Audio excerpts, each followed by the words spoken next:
The two suspects who we have been seeking were located in Twin Falls, in the Twin Falls area. There was a short vehicle pursuit, and both suspects were taken into custody separately. There were no shots fired or extensive use of force in this operation, for which we are thankful.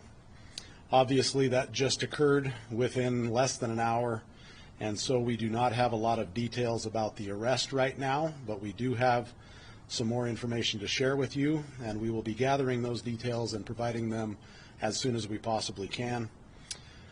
And we once again want to make known Skylar Meade and Nicholas Umfenauer are in custody. Would like to turn the time now over to Lieutenant Colonel Sheldon Kelly of the Idaho State Police, because this investigation has grown immensely over the last 24 to 36 hours and has involved a number of different entities and crimes across the state of Idaho. And so to speak to some of those and answer questions as well, Lieutenant Colonel Kelly. Thank you, Chief. Again, my name is Sheldon Kelly. I'm a Lieutenant Colonel with the Idaho State Police. I'm Chief of Operations. First off, I want to thank all the law enforcement agencies across Idaho that have assisted with this. I know it's the Idaho way, but there was an immense collaboration and cooperation all across the state to come to this conclusion. Ever since this incident kicked off, we've had professionals working tirelessly on this issue to get to the point where we are today. Through the course of this investigation, detectives located the Honda Accord that was used in the escape near Leland, Idaho. Additionally, law enforcement we are investigating 2 homicides at separate locations in Nez Perce and Clearwater counties. These are potentially tied to this incident. Both homicides involve adult males, and detectives are actively investigating. No further information on the homicides is available at this time, and the county coroner will provide identity as well as the official cause of death on those. Like the Chief said at the end of this, if you have some questions, if I can't answer them, I will. It is an ongoing investigation, and to not taint that, we're not going to be able to share everything. And now I'd like to let the Director of Idaho Department of Corrections, Josh Seawald, give an update on his folks. Thank you, Colonel. My name is Josh Seawald. I'm the Director for the Idaho Department of Correction. First, just nothing but appreciation for the cooperative effort from federal, state, and local law enforcement throughout Idaho and even neighboring states for their cooperation in helping to bring these 2 suspects to justice. We were able to share the news moments ago with our 2 staff members who remain in the hospital, and it's safe to say their spirits were lifted. We know, to give you an update on their condition, one of our officers was released from the hospital last evening, while 2 remain in the hospital. They're stable, improving, and I think with today's news, their spirits are lifted. Just to provide a little bit of context on the other suspect who we believe helped Skylar Meade escape and who actively attacked our staff yesterday morning, Nicholas Umfenauer. We'll be posting a little bit more information about his criminal history and time with us at the Department of Correction to our website, and we'll share that to State Police, BPD, as well for them to distribute. But once he was identified as a potential suspect yesterday, our investigators, along with cooperation from other law enforcement partners, began trying to tie him with Skylar Meade. In addition to having both having membership with the Aryan Knights, they also shared some acquaintances, some common acquaintances, both in custody as well as in the community. Lastly, they did have some housing overlap on and off from December 29th, 2020 to when Mr. Umfnauer was released from our custody on January 17th of 2024. That they were both housed at the Idaho Maximum Security Institution, and there was frequent movement in between, but there were times within that time frame where they shared, they were in the same housing unit at our facilities. With that, just again want to express our thanks and appreciation for what was a very tough ordeal for the corrections family, but thanking BPD and their response now over 36 hours ago to the ambush on our staff, but everybody who's offered assistance and put their shoulder into helping bring these two suspects to justice. Thank you, Director. We can't possibly name everyone who helped with this investigation and the last 36 hours, but of particular note, I would certainly like to thank the FBI for their assistance. They have been involved and were also involved in the pursuit and taking into custody of these gentlemen down in Twin Falls area. We appreciate them and virtually every county sheriff's office between here and northern Idaho and across to eastern Idaho. We thank our partners here in the Treasure Valley for their assistance, particularly Josh Hurwitz, our U.S. Attorney, has been involved and helpful, along with the FBI.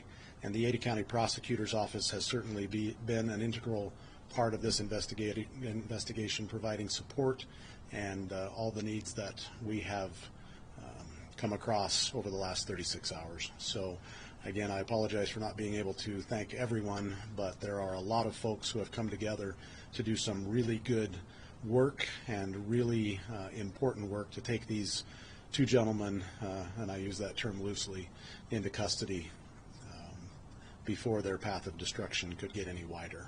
So thank you.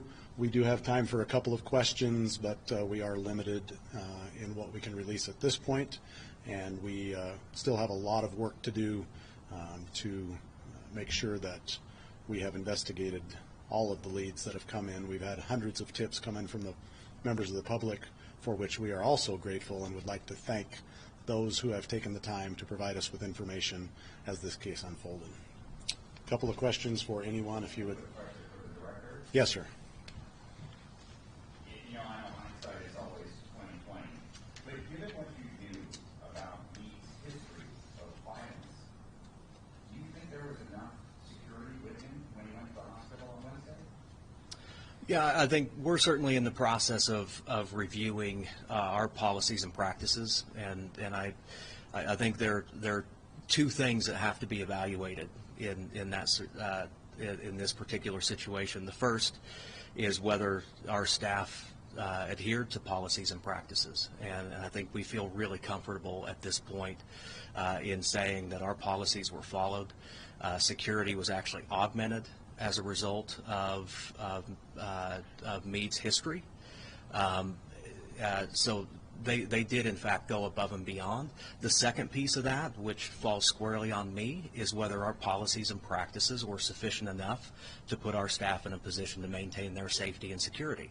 And so that's the process that's ongoing right now for department leadership as well as prisons leadership to make sure that they're positioned as good as possible. But I can tell you from our initial review of events, facility leadership in authorizing that transport and augmenting resources, as well as the conduct and performance of our staff in the execution of that transport, were wholly in line with our policies and practices. So there was more protection than was required? Correct.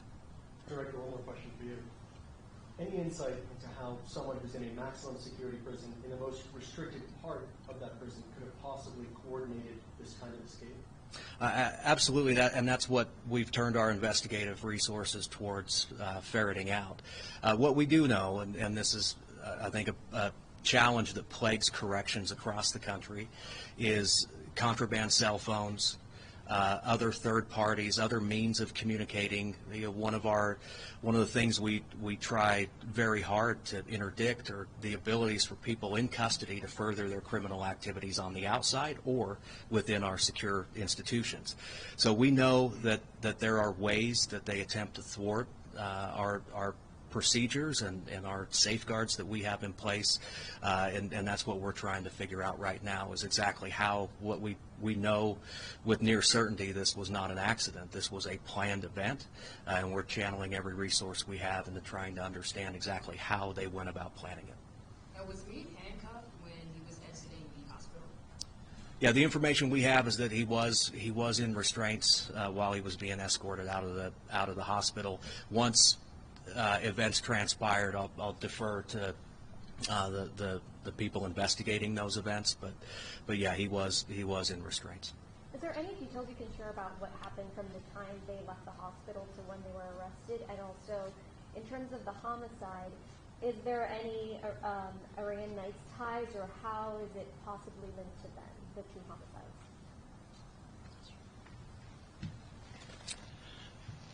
There's not a lot that we know. Obviously, our folks are still on the scenes of those homicides. It has not been that long since we found this out, so we're still investigating. In the coming days, we will be able to learn more information about whether those ties exist or what happened. You asked about handcuffs. We did find the shackles at the scene of one of the homicides, so that's one of the ways that we tied them together. Were they still driving the same vehicle? We found the vehicle they escaped in up in northern Idaho, and they took another vehicle. Did Alton County Sheriff's Office put out a statement saying that they could see him through yesterday? Was that in the release? Who put that out? The Alton County Sheriff's Office in Montana. It's possible, yes. So it is possible that they might have crossed state lines since the escape. It is possible. Okay. Can you give us more details about how the arrest went down, and more specific about where it happened and how long the chase went on? It is so recently that I can't give you a lot. I know they were located. They determined that they were found, apparently, and they tried to flee. I don't know how long the pursuit lasted. It was in Twin Falls County, and they were taken into custody without shots. Were they spotted by a member of the public or a police officer? How were they spotted? I don't know that information. Is one of these homicide victims the owner of the car they were driving? Did they carjack someone and kill him? We weren't there. They did have his car. I don't know. The investigation is so early, we don't know exactly what transpired. Did it have to be a Chrysler Pacifica? You know? I do not know. Because that's what they say in Missoula, so I'm just curious. And these are the tips that come in that helped us solve this. Yeah, it's like getting all pieced together. Which agency took them into custody? There are numerous agencies involved. To say one, it's unclear, and it is so fresh. We know they're in custody. We don't have all the details of what transpired. Do you all believe that Umfenauer was in Florida up until Sunday? I have no idea. What's the current condition of the two? Are they injured? Are they just in custody? They are in custody. As far as I know, we've not heard of any injuries sustained during the takedown. Was there any gunpowder exchanged? No, there was not. Any indication if the two people who were killed had any ties to any gangs? We're working that out. Don't have any information on that at this time. Obviously, as I said, the investigation is ongoing, and we'll sort that out in the coming days, but it's too soon to speculate on that.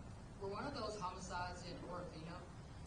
I do not, they were both in, one we don't know where it occurred, but they were both located in rural Idaho, so not inside city limits.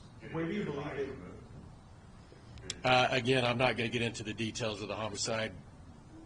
One, I'm not there. Our guys are still on scene doing that job, and so I don't want to get it wrong.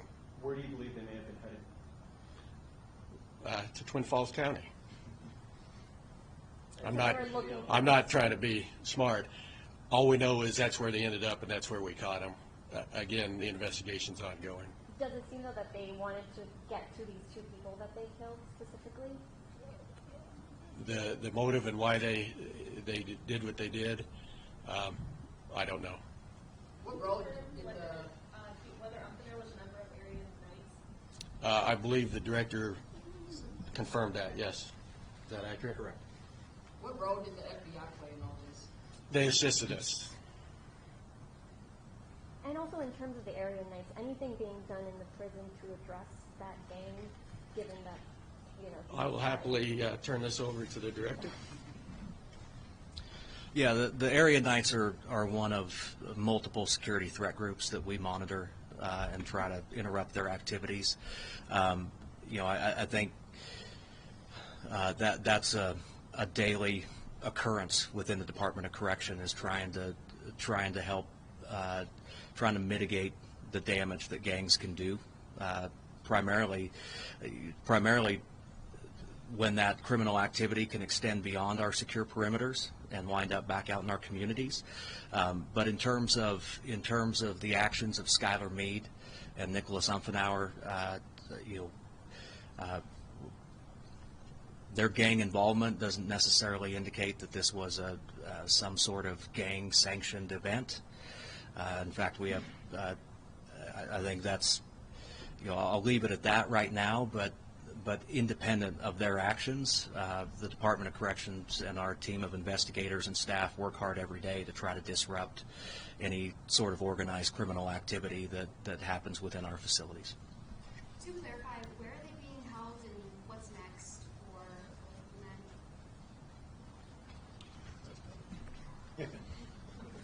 men?